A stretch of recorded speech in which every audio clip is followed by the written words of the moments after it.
Welcome to Downshift. My name is Matt, and this is the SL43. And last year, we spent some time in the V8 Big Brother, the SL43 AMG. But if you want to save some coin and still get the most opulent and luxurious roadster GT car experience from Germany, well, Mercedes has something for you now. But the question is it any good? So today, thanks to our friends at Mercedes-Benz of Milwaukee, we're going to find out, hitting the best and the rest, starting with the rest. Let's get started.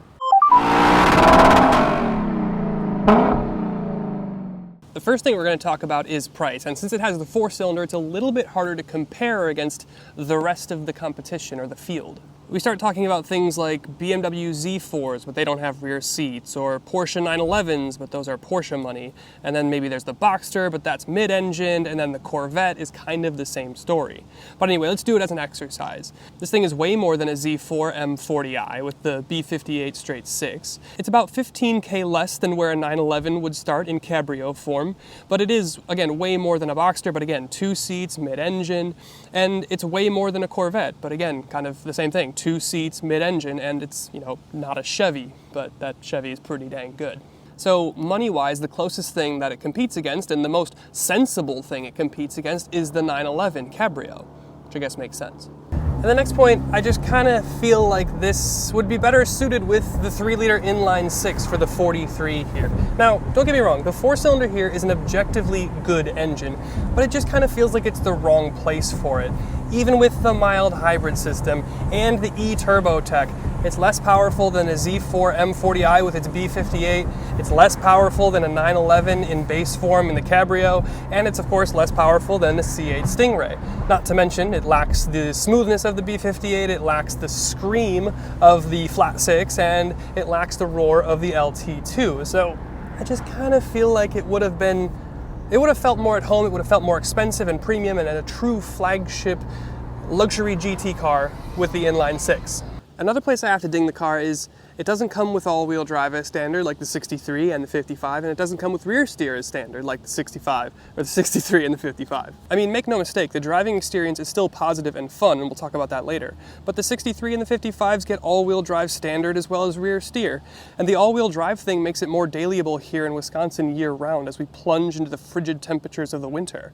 And the rear steer makes it more aggressive at corner entry, so it's still an AMG with the 43 here, but they've removed some of the AMG-ness. I get it, they had to bring down the price, and those things attribute to a higher price tag, so I do see where they've saved money and passed that on to you, but it is just a little bit of a bummer not to have all-wheel drive, I think. I can get over the rear steer, but to not have all-wheel drive makes this very much a seasonal car, but that's probably what it was going to be used for anyway. And number 4 is relative performance to the cars we've been talking about. Now this thing is slower and less refined, and it sounds worse than the Z4 M40i, and of course it does that all for more money.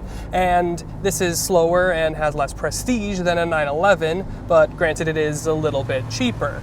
And of course this is slower and has less performance than the C8. Again, this thing is still pretty fun to drive, but you can kind of tell it's the base version, and the moment you think about the other competitors, the value proposition gets to be a little bit hard here. And then we're going to talk practicality, and it's both good and bad. The trunk is small, I'm not going to lie to you, but it does have a power partition button, so if you forget to put it down, you can still put the top down without having to go back into the trunk like we did in the M4, which became increasingly annoying as I realized I'm a very forgetful person. Now, there are rear seats for the first time since '89, I believe, but the rear seats are like most performance two-door rear seats, in the sense that you may not really want to put human beings back there. But on the other side of the coin, let's talk about all the good stuff that this thing's got going on.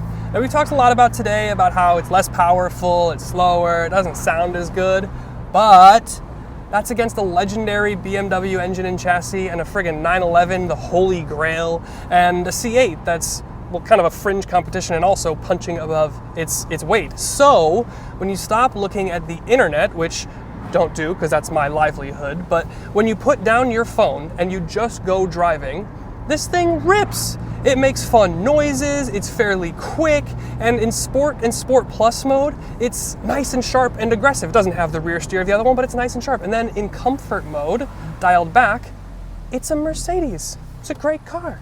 And in addition to the way that this thing drives, I love the way that it looks. This thing is a bombshell, especially in the press yellow. I mean, I'll be totally honest, this is kind of the first time I've given a shit about the SL.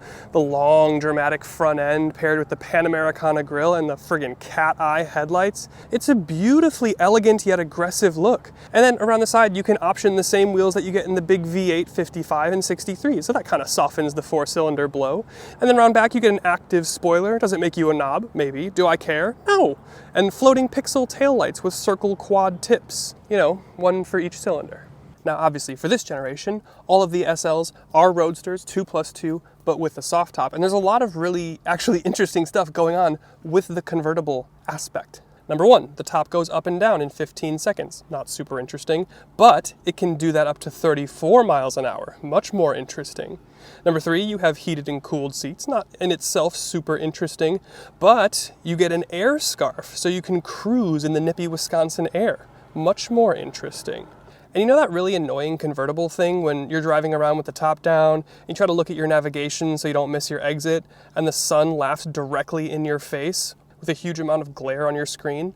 Well, the SL has a screen that physically tilts to minimize the glare. I mean, that's really cool and actually super practical. Very thoughtful, Mercedes-Benz, thank you. And then there's the interior. This is a place where Mercedes always shines over the rest. You get the most visual drama. It looks very much like you've spent the most money compared to any of the other cars we've been talking about. You've got great materials here. This hot red pepper or whatever it's called interior looks fantastic. It's like a neon salmon. It's awesome.